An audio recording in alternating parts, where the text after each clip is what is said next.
Il tempo ci segnala che viviamo un periodo non dei più felici e tuttavia la vostra presenza anche in una giornata così, credo sia significativa, importante e ci fa credere che anche nei momenti difficili si può lottare e si può arrivare a un momento migliore. Alcuni giorni fa abbiamo celebrato il 25 aprile, che è una data storica per la nostra Repubblica, è il riscatto dell'Italia e da lì parte l'Italia nuova. Perché la cito? La cito perché questa festa, il 1° maggio, che come tutti sappiamo nasce alla fine del 1800 e che vuole dedicare una giornata alla discussione ai temi del lavoro, i temi così ben ripresi dalla Costituzione repubblicana, è stata dapprima avversata e poi anche proibita. Ed è dopo quel 25 aprile che diventa una festa che può riunirsi e comporsi nelle piazze di tutta Italia e di tutto il mondo senza problemi. E quindi direi che è intimamente legata. Non sfugge quest'anno una mancanza. Molti mi hanno chiesto: mancano i trattori. È vero, dispiace un po' che manchino i trattori.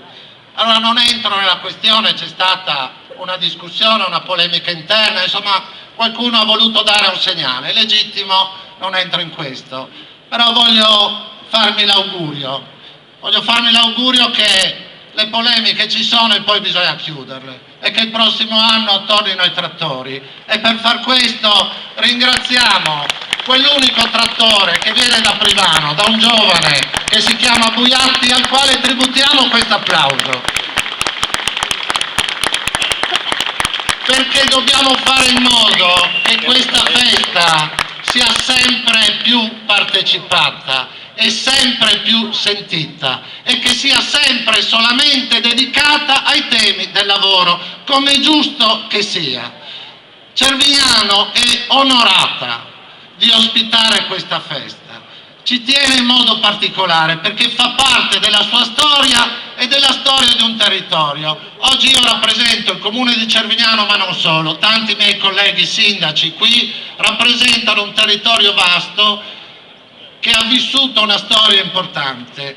E allora voglio dirvi questo: se oggi avete un po' di tempo, è aperta una bella mostra nel centro civico e si chiama Terra. La mostra non è, anche questa, non è staccata da questa giornata, perché un fotografo brasiliano che si chiama Salgado ha fatto delle fotografie in bianco e nero straordinarie, fissando la sua attenzione sui movimenti che in quella terra, in Brasile, ci sono ancora adesso in questi anni, laddove donne, uomini, bambini lottano per poter lavorare nelle terre e per combattere il latifondismo. Allora questa, che è una storia attuale in Brasile, è la nostra storia, è la storia della Bassa Friulana, è la storia del 1° maggio, e quindi possiamo ritrovare una serie di segnali, di volti, di tristezze, di morti anche, ahimè, che ci ricordano la nostra storia di solo 50 anni fa.